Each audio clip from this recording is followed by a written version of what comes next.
మీరు యథార్థవంతులైతిరా? మీ సహోదరులలో ఒకడు ఈ చెరసాలలో బంధింపబడవలెను. మీరు వెళ్లి మీ కుటుంబముల కరువు తీరుటకు ధాన్యము తీసుకుని పోవుడి. మీ తమ్ముని నా యొద్దకు తీసుకుని రండి.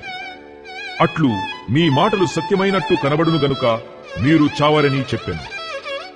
వారట్లు చేసిరి.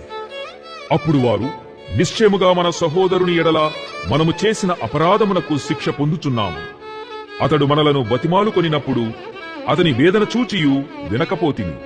అందువలన ఈ వేదన మనకు వచ్చినని ఒకనితో ఒకడు మాటలాడుకునిది. మరియు రూబేను, ఈ చిన్నవాని ఎడల పాపము చేయకుడని నేను మీతో చెప్పలేదా?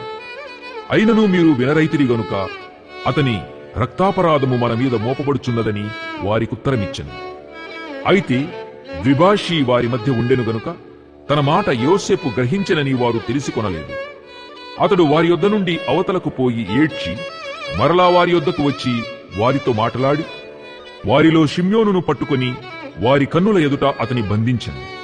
మరియు యోసేపు వారి గోనెలను ధాన్యముతో నింపుటకును, ఎవరి రూకలు వారి గోనెలో తిరిగి ఉంచుటకును, ప్రయాణము కొరకు భోజన పదార్థములు వారికిచ్చుటకును ఆజ్ఞ ఇచ్చెను. అతడు వారి ఎడల ఇట్లు జరిగించెను. వారు తాము కొనిన ధాన్యమును తమ గాడిదల మీద ఎక్కించుకొని అక్కడ నుండి వెళ్లిపోయిరి.